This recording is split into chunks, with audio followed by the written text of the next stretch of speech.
रख हौसला वो मंजर भी आएगा, रख हौसला वो मंजर भी आएगा, प्यासे के पास चल के समंदर भी आएगा।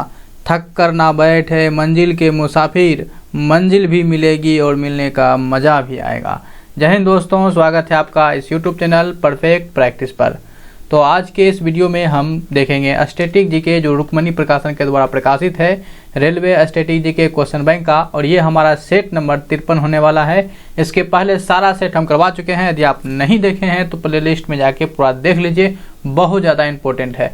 एग्जाम के लिए आपको यही स्टैटिक जीके पढ़नी चाहिए, खासतौर पर इसको तो जरूर पढ़ना चाहिए, अनिवार्य है। और बढ़ेंगे हम अपने इस वीडियो में, लेकिन शुरू करने से पहले आपसे एक छोटा सा रिक्वेस्ट है कि आप यदि चैनल पर नए हैं तो सब्सक्राइब करके बेल आइकन ऑन कर दीजिए और वीडियो को शेयर कर दीजिए। आप इतना काम कर सकते हैं। हम चलते शुरू करते हैं अपना क्वेश्चन क्या है कि माउंट मैकालू पर सफलतापूर्वक चढ़ने वाली पहली महिला भारतीय कौन थी? तो ये कौन थी? ये आपकी प्रियंका मोहिंती थी। यहाँ आप इसकी पिक्चर भी देख सकते हैं, जो कि माउंट मैकालू पे चढ़ के भारत की नाम रोशन किए। ठीक है, नेक्स्ट बढ़ते हैं हम लोग। नेक्स्ट हमारे पास क्वेश्चन है कि मानव श्वसन तंत्र का कौन सा हिस्सा गैसों के आदान प्रदान के लिए स्थान प्रदान करता है? तो आपको पता है कि जो हमारे पास फेफड़ा में जाता है, फेफड़ा से जाने के बाद क्या होता है कि वो आपके फेफड़े के अंदर जो रहता है कुपिका एल्वोली कहते हैं, उसी के अंदर ये आदान प्रदान होता है। यहाँ आप इसकी पिक्चर पूरा देख सकते हैं।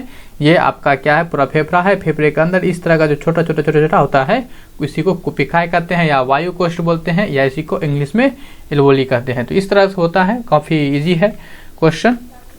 नेक्स्ट हमारे बढ़ते हैं कि न्यूनतम समर्थन मूल्य यानी कि MSP मूल्य निर्धारण नीति किस दृष्टिकोण का अनुसरण करती है? तो न्यूनतम समर्थन मूल्य जो है ये किसका अनुसरण करती है, ये बताना है। किसका करता है? आधिक्य लागत दृष्टिकोण का ये आपका अनुसरण करती है। और नेक्स्ट बढ़ते हैं हम, भारत के किस भाग में उष्णकटिबंधीय सदाबहार वन नहीं पाए जाते? याद रखना, किसमें नहीं पाए जाते हैं। ठीक है, तो ये जो है आपके जो पूर्वी घाटी है, इस पूर्वी घाटी में नहीं पाए जाते हैं, जबकि अंडमान निकोबार, पश्चिमी घाट या फिर उत्तरी पूर्वी क्षेत्रों में पाए जाते हैं। चलिए थोड़ी सी बात कर लेते हैं इसी का। उष्णकटिबंधीय सदाबहार वन जो होता है, ये भूमध्य रेखा से जो दक्षिण या उत्तर दिशा, उत्तर में जो है 5 डिग्री अक्षांश के भीतर जो वन पाए जाते हैं, उसी को हम कहते हैं सदाबहार वन। क्या बोले? जो भूमध्य रेखा के 5 डिग्री और 5 डिग्री इसके बीच में जो पाए जाते हैं ना वन, उसी को हम सदाबहार वन कहते हैं। ये जो होता है एशिया, ऑस्ट्रेलिया, अफ्रीका, दक्षिण अमेरिका और मध्य अमेरिका के प्रशांत जो द्वीप है और प्रशांत द्वीप पर ये पाए जाते हैं।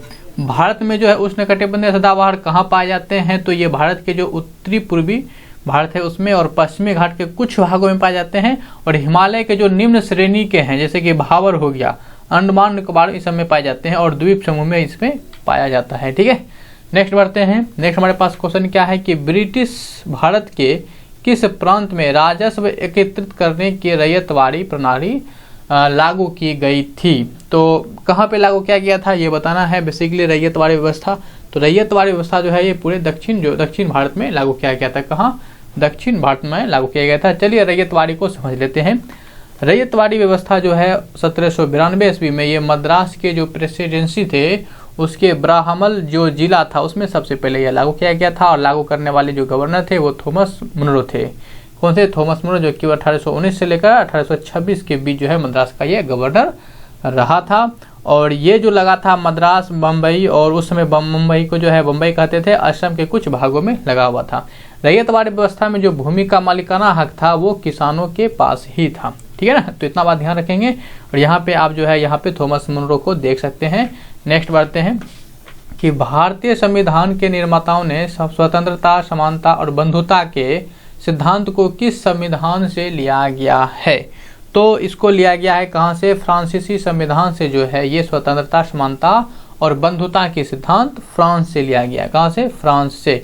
नेक्स्ट बढ़ते हैं क्वेश्चन कि निम्नलिखित में से कौन सा कार्बन का अपरूप नहीं है? आपको पता है कि कार्बन के 3 अपरूप हैं, एक ग्रेफाइट है, हीरा है, और आपका एक बंकमिस्टर फुलेरिन है, या कार्बन 60 इसको कहा जाता है।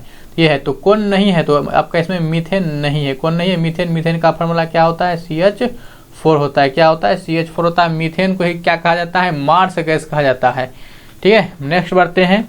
नेक्स्ट क्या हमारे पास है? निम्नलिखित में से कौन टेनिस में ग्रैंड स्लैम नहीं है तो कौन सा? तो आपको पता है कि ग्रैंड स्लैम जो होता है वो 4 होता है। यहाँ बात कर लेंगे कौन नहीं होता है, तो रोनाल्ड गैरोस जो है ये नहीं होता है। चलिए हम बात करते हैं ग्रैंड स्लैम टेनिस का। तो ग्रैंड स्लैम टेनिस पर्टिकुलर तो ये 4 तरह का होता है। इसको याद रखने के लिए हमारे पास क्या होता है? अफवाह। हम पिछले भी सेट में जो है इसका डिस्कशन कर चुके हैं, आप देखे ही होंगे।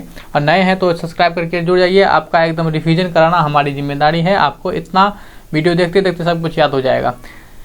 यहाँ पे कौन कौन है ग्रैंड स्लैम में 4? तो ऑस्ट्रेलिया, फ्रांस, विंबलडन और अमेरिकी है। यहाँ ध्यान रखने के नोट में ध्यान रखिए कि जो ऑस्ट्रेलिया और अमेरिकी है, जिसका अक्षर नाम याद रखने के लिए रख सकते हैं कि जिसका के नाम जो है ए से होता है, इनको ये जो खेलता है ये ओपन, ये दोनों हार्ड कोर्ट पे खेलते हैं। कहाँ? हार्ड कोर्ट पे। फ्रेंच ओपन जो है ये मिट्टी पे खेलता है और विंबलडन जो है ये घास पे खेलते हैं। ठीक है, इतना याद रखना है इसे। नेक्स्ट बढ़ते हैं कि निम्नलिखित में से कौन पूंजीगत वस्तु नहीं है? तो पूंजीगत वस्तु कौन नहीं है? तो इसमें भोजन और वस्त्र नहीं है। लेकिन पूंजीगत वस्तु क्या होता है उसको समझिए। पूंजीगत वस्तु का मतलब है कि आपके जो वस्तुओं और सेवा के जो उत्पादन में इनपुट के रूप में जो चीज है, जो वस्तु हम काम लेते हैं, उसी को हम क्या बोलते हैं? आपका पूंजीगत वस्तु कहते हैं। ठीक है, जैसे कि कोई भी मशीन हो गया, उपकरण हो गया, फर्नीचर, वाहन या फिर कार्यालय भवन हो गया, ये सब। ठीक है, जो कि हम क्या करते हैं? उपभोक्ता के वस्तुओं और सेवाओं के उत्पादन में उसको हम इनपुट के रूप में काम लेते हैं। ठीक है, नेक्स्ट बढ़ते हैं। उत्पादक क्षमता बढ़ाने वाले व्यय की किस प्रकार की व्यय का उदाहरण है? तो जो उत्पादक क्षमता बढ़ाता है उस व्यय को क्या कहा जाता है? तो उसको जो है क्या कहते हैं? निवेश व्यय कहा जाता है। क्या? निवेश व्यय कहा जाता है। नेक्स्ट बढ़ते हैं। किस जीव के कारण कालाजार होता है? तो कालाजार जो होता है ये लिस्मेनिया के कारण होता है। किसके कारण? लिस्मेनिया कारण। आप जो है यहाँ कालाजार के बारे में थोड़ा समझ लेते हैं। कालाजार एक संक्रमण बीमारी है। क्या है? संक्रमण बीमारी है। और ये जो होता है आपका लिस्मेनिया डोमिनी जो मतलब परजीवी होता है उसके वजह से होता है। और ये परजीवी का जो वाहक होता है वो आपका कौन होते हैं? ये बालू मक्खी होते हैं। ठीक है, यहाँ पे जो है आप देख सकते हैं इस तरह का कालाजार होता है। जब हो जाता है तो ऐसा कुछ दिखता है। नेक्स्ट बढ़ते हैं। नेक्स्ट हमारे पास क्वेश्चन क्या है कि हड़प नीति डॉक्ट्रिन ऑफ लैप्स किसने दिया था? तो हड़प नीति को किसने दिया गया था? ये लॉर्ड डलहौजी के द्वारा दिया गया था। किसके द्वारा? लॉर्ड डलहौजी के द्वारा। चलिए लॉर्ड डलहौजी के बारे में थोड़ा समझ लेते हैं। पहली बात तो इसकी शासन का 1848 से लेकर 1856 तक रहा। और इसी दूसरा जो आंग्ल सिख युद्ध था जो कि सन 1848-49 में लड़ा गया था, इस युद्ध में जो है जो सिख साम्राज्य थे यही इस समय क्या आ गए थे? ब्रिटिश शासन के अधीन आ गया था। और 1853 में बम्बई से ठाणे तक जो है आपका पहला भारतीय रेल की शुरुआत इसी के शासनकाल में हुआ था। और 1853 में जो है टेलीग्राफ लाइन भी बिछाई गई थी, पहले कलकत्ता से कहाँ तक? आगरा तक। ठीक है, तो ये भी इसी के काल में। तो इतने बातें आपको इसमें याद रखना है। ठीक है, रिवीजन उम्मीद करते हैं आपका हो रहा है। अभी तक लाइक नहीं किए तो लाइक कर दीजिए, वीडियो को पूरा एकदम देखिएगा। यदि स्पीड आपको कम लगता है तो बढ़ा के देखिए, लेकिन वीडियो पूरा देखिए ताकि आप सीख पाए कुछ न कुछ। ठीक है, इतना कम समय में बहुत ज़्यादा देने का कोशिश करता हूँ। बहुत तो क्या करते हैं एक दो घंटा जो है इतना ही क्वेश्चन को डिस्कशन करने लेते हैं, जबकि इससे ज़्यादा भी नहीं डिस्कशन कर पाता। आपको पता है कितना हम कर रहे हैं डिस्कशन। प्रोटीन के पाचन के लिए जिम्मेदार अग्नाशय रस में कौन सा एंजाइम मौजूद होता है? तो प्रोटीन क्या है? प्रोटीन देखिए नाम से याद हो जाएगा, प्रोटीन ट्रिप्सिन, प्रोटीन ट्रिप्सिन। ठीक है, तो ये क्या हो जाएगा आपका? ये जिम्मेदार है ट्रिप्सिन। ठीक है, नेक्स्ट बढ़ते हैं। क्वेश्चन हमारे पास क्या है कि कोशिका गुच्छ और बोमेन कैप्सूल शरीर के किस अंग का भाग है? तो कोशिका गुच्छ और ये जो होता है नेफ्रॉन का भाग है। नेफ्रॉन जो होता है वो गुर्दा का इकाई होता है, यानी यहाँ पे गुर्दा को ही क्या कहते हैं? किडनी कहा जाता है। और ये जो है देख रहे हैं आप, यही किडनी है। ठीक है, और यहाँ पे आप देख सकते हैं ये नेफ्रॉन का चित्र है। जो किडनी का जो सबसे छोटी इकाई होता है वो नेफ्रॉन होता है। ठीक है, यहाँ पे आपका यही क्या है? आपका जो कोशिका गुच्छ है इसी को कोशिका गुच्छ कहते हैं। नेक्स्ट बढ़ते हैं हमारे पास कि डैश का अध्ययन एवं मूल्यांकन करने के लिए विजय केलकर समिति का गठन किया गया था। तो विजय केलकर समिति का जो गठन है ये सार्वजनिक निजी भागीदारी मंडल के लिए किया गया था। तो ऑप्शन ए हो जाएगा। नेक्स्ट बढ़ते हैं कि निम्नलिखित में से किस राज्य में द्विसदनीय विधान मंडल है? तो द्विसदनीय विधान मंडल किस में है? ऑप्शन के हिसाब से क्या हो जाएगा? हमारा बिहार में है। बाकी ये जो है आपके यहाँ पे 6 राज्य हैं जिसमें कि आपका द्विसदनीय राज व्यवस्था है। ठीक है, यहाँ पे कौन कौन से हैं आपके? यहाँ हो जाता है आपका आंध्र प्रदेश, महाराष्ट्र, उत्तर प्रदेश, कर्नाटक, बिहार और तेलंगाना। यहाँ पे आप सारे का जो है पिक्चर यहाँ पे इस तरह से देख सकते हैं। और द्विसदनीय का मतलब होता है कि विधानसभा और विधान परिषद दोनों वहाँ पे है। ठीक है। तो इन 6 राज्यों में इस तरह का विधान द्विसदनीय जो है आपका सदन राज्य है ये, ठीक है। ये 6 राज्य हैं। दिल्ली की मोती मस्जिद जो है किस मुगल शासक ने बनाई थी? तो दिल्ली की मोती मस्जिद जो है ये औरंगजेब के द्वारा बनाया गया था। और यहाँ पे औरंगजेब के बारे में जान लेते हैं कि इसकी शासनकाल जो है 1658 से लेकर 1707 तक रहा। और आपको पता है कि औरंगजेब की मृत्यु के बाद जो है मुगल साम्राज्य का पतन होना शुरू हो गया, ठीक है। तो औरंगजेब ने क्या किया था कि इसकी जो पिता थे उसको कैद करके जो है ये 1668 में जो है ये बादशाह बन गया था। लेकिन इसका जो वास्तविक राज्याभिषेक हुआ था वो 1659 में हुआ था, ठीक है। और ये जो हुआ था ये दारा को क्या किया था, हरा करके, और अपना गद्दी पे जो बैठा था उसमें जो नाम बैठते समय अपना नाम इसका था वो आलमगीर थे, ये ध्यान रखेंगे। और साथ ही साथ जो है औरंगजेब को जो है पीर है ना, जिंदा पीर के नाम से जाना जाता है, ये भी ध्यान रखना है। कई बार पूछा जाता है जिंदा पीर किस मुगल शासक को कहा जाता है, तो वो क्या है आपका औरंगजेब को कहा जाता है। जजिया कर और तीर्थ कर पर को जो है इन्होंने दोबारा शुरू करवा दिया था। और 1675 में जो 9वें सिख गुरु थे, गुरु तेग बहादुर को जो है इन्होंने इस्लाम ना स्वीकारने के कारण जो है उसकी है ना क्या कर दिए गए थे, उसको मरवा दिए थे, ठीक है। तो इस तरह से ध्यान रखेंगे। साथ ही जो है इसकी जो औरंगजेब के बेटे ने जो है बीबी का मकबरा बनाया था 1669 ईस्वी में, और इसकी माँ के नाम क्या था, तो ये राबिया दुर्रानी, ठीक है। तो ये ध्यान रखेंगे। बढ़ते हैं नेक्स्ट। निम्नलिखित में से कौन सा युग्म सही रूप में मेल खाता है? जैसे कथक का जो नृत्य है क्या केरल है, केरल में है नहीं, कथक जो है ये उत्तर भारत या उत्तर प्रदेश का है, तो ये तो गलत है। कुचिपुड़ी ओडिसी नहीं, ओडिसी तो उड़ीसा का है, और कुचिपुड़ी का नहीं है। कुचिपुड़ी कहाँ का है, ये आंध्र प्रदेश का है। कहाँ का है, आंध्र प्रदेश का। भरतनाट्यम तमिलनाडु, हाँ ये क्या है, सही है, तो ऑप्शन हमारा सी हो जाएगा।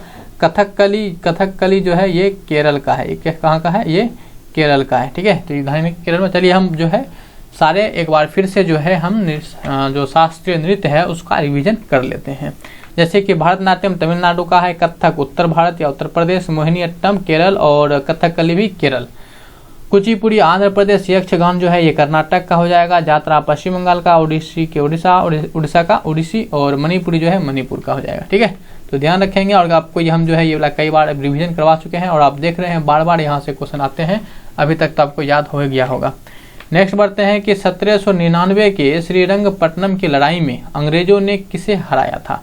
तो 1799 की जो श्रीरंगपट्टनम की लड़ाई था वो कौन हारे थे? टीपू सुल्तान। और टीपू सुल्तान की इसी में क्या हो गए थे, मृत्यु हो गए थे, ठीक है। तो आप चलिए हम जो है यहाँ पे थोड़ी बात कर लेते हैं टीपू सुल्तान, जिसको कि शेर मैसूर के नाम से जाना जाता है। यहाँ पे आप इसकी एकदम तगड़ा वाला जो है आप पिक्चर देख सकते हैं। चलिए हम यहाँ पे जो है कुछ आंग्ल मैसूर युद्ध के बारे में जान लेते हैं। तो प्रथम आंग्ल मैसूर युद्ध जो है 1767 से 69 में हुआ था, और दूसरा जो है 80 से 84। इस दूसरे आंग्ल मैसूर युद्ध में जो है हैदर अली की मृत्यु हो गया था, लेकिन युद्ध के कारण नहीं, कैंसर के कारण इसकी मौत हो गया था, ठीक है। तृतीय आंग्ल मैसूर युद्ध जो है 1790 से 92 में हुआ था, और इसके बाद ही जो है जो टीपू सुल्तान थे उन्होंने जो है श्रीरंगपट्टनम में स्वतंत्रता का वृक्ष लगाया था। और श्रीरंगपट्टनम की जो मैसूर की राजधानी बनाया था वो श्रीरंगपट्टनम को ही बनाया था। और चतुर्थ आंग्ल मैसूर युद्ध जो है ये आपका 1799 में हुआ था, उसमें जो है टीपू सुल्तान मारा गया था, और इसके सभी खजाने जो है और जो अंग्रेज थे उन्होंने जब्त कर लिया था। चलिए बढ़ते हैं आज के लास्ट क्वेश्चन पे, और हमारा आज का लास्ट क्वेश्चन कर रहा है कि त्वचा निम्नलिखित में से किस प्रकार की झिल्ली है? तो त्वचा जो है यह आपका क्यूटेनियस झिल्ली होता है। क्या होता है? क्यूटेनियस झिल्ली होता है। तो इस तरह से दोस्तों हमने जो है क्या किया, बिल्कुल आज का ये सेट कंप्लीट किया। आशा करता हूँ आपको ये वीडियो काफ़ी पसंद आया होगा। तो प्लीज़ इस वीडियो को जो है लाइक करके हमारी मोटिवेट को बढ़ाएं, और जो है इस वीडियो को ज़्यादा से ज़्यादा शेयर करें। हम बहुत जल्द जो है अपने एक पहले लक्ष्य के पास पहुँचने वाले हैं। बहुत कम बचा हुआ है सब्सक्राइबर, तो आप शेयर करके जो है इसको जल्द से जल्द क्या कर दीजिए, इसको शेयर कर दीजिए। आप जब हमारा ये हो जाएगा कवर, तो हम क्या करेंगे, फेस टू फेस जो है आपको पढ़ाएंगे, फेस टू फेस लेके आएंगे अपना फेस, और उसके बाद जो है एक अलग ही मज़ा होगा पढ़ने में, ठीक है। तो ठीक है दोस्तों, तो उम्मीद करते हैं आप सब्सक्राइब कर देंगे, और नए हैं तो सब्सक्राइब करके बेल आइकन ऑन कर लीजिएगा, वीडियो को शेयर कर दीजिएगा। मिलेंगे बहुत जल्द नेक्स्ट वीडियो में, तब तक के लिए जय हिंद, वंदे मातरम, बाय।